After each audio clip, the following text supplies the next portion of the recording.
I mentioned earlier what one of the main things is, which is making sure you have the proper forms.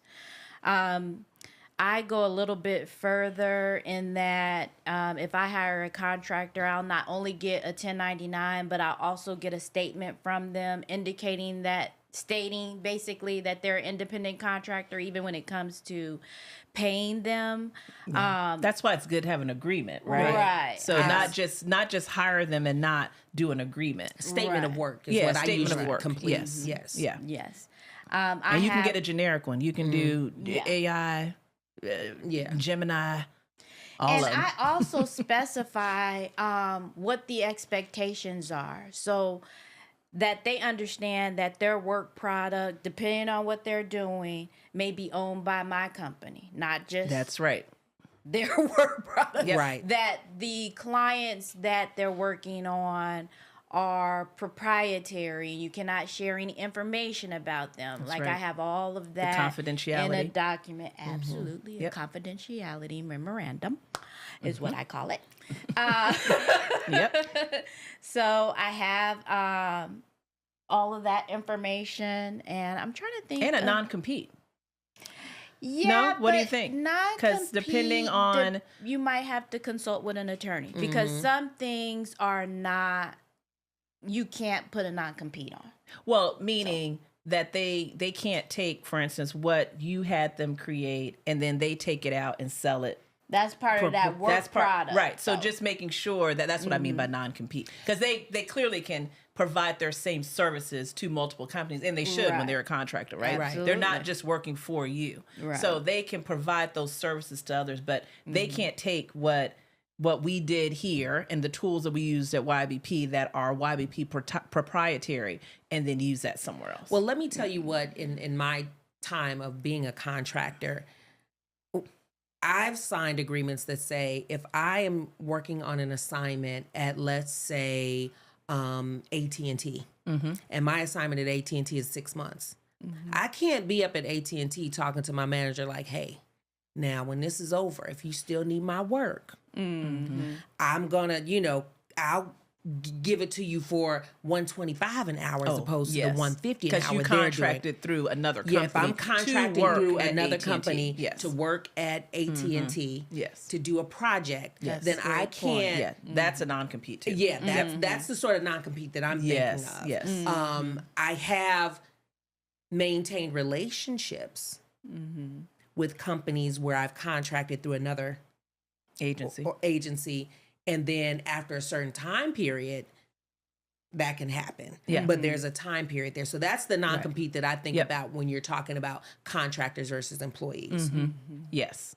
Yeah, and I think that's important to make sure you have that in your agreements. You can definitely, work with an attorney to make sure you have everything in there to protect your company. But when you want to hire somebody as a contractor, you want to make sure it's very, very clear that they are a contractor and not an employee. And a lot of what I've found, a lot of small business owners is they're really into, well, we're a family and it's a family and, there's no family. Your family are the people at home. Right. You can have a is your great business. work environment. You can have a fun work environment, but they are not family. And because what you do is you're setting up this relationship that is more personal. And so they think that they're an employee. And what I have seen happen is people, when you don't set it up properly, I've had a client where then that person, when they are no longer working there, they go to the state and file for unemployment. And they then go to the state says, well, were you employee or contractor? They're like, oh no, because I was family and and they gave me benefits. So I've seen where people I got a Great bonus. They told me when I had to be at work. So they start writing down all these things. And the state says, well, let me go check. Yeah. Is what That the state company, says? yeah, that's what the state does. And they go and check, and they're like, well, XYZ company ain't paid us nary a bit of payroll taxes. And then what do? They send you a letter. This is the letter. They send you a letter that says, hey, XYZ, there's a person over here who was an employee of yours. You didn't give us payroll taxes, so not only do you owe us payroll taxes, you owe us payroll taxes, you owe us unemployment, you owe us fines, you owe us interest. Okay. All this around Let's that talk employee. about that. Let's Yeah, talk about that. talk about it. Because payroll taxes is one of the, if not the, but I don't have the statistics on it, main money maker for the federal government. Lots of money comes from payroll taxes. So that's why there is, when you have a situation where someone conveniently forgets that they're a contractor and they go file for unemployment, and sometimes you separate because maybe you don't like the product that they're providing, or maybe their time is up. time is in. And just like you mentioned, you could go 2-3 months without your next gig.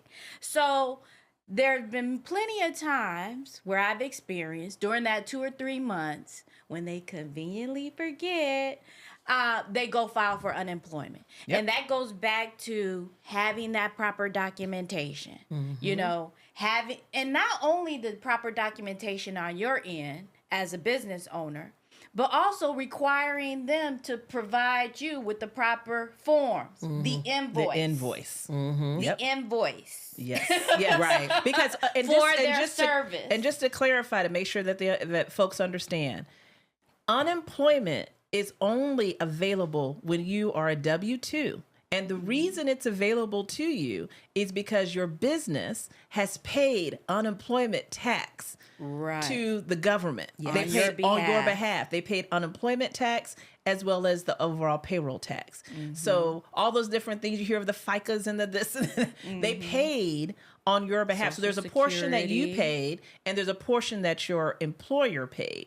So that's the only reason, that's the only time you are even supposed to qualify for unemployment. And that's why you, as a small business owner, you have to have all of the proper documentation to say, hold up. They weren't an employee, and here's their invoices, here's their contract, and what was like where you said a statement you have them sign Statement that of says work. you are a contractor.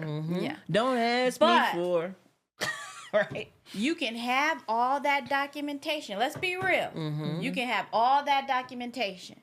But if you as a business owner do not abide by the proper relationship, you can have all that documentation and still be hit with penalties and fines. Because what's the term we learned in business law?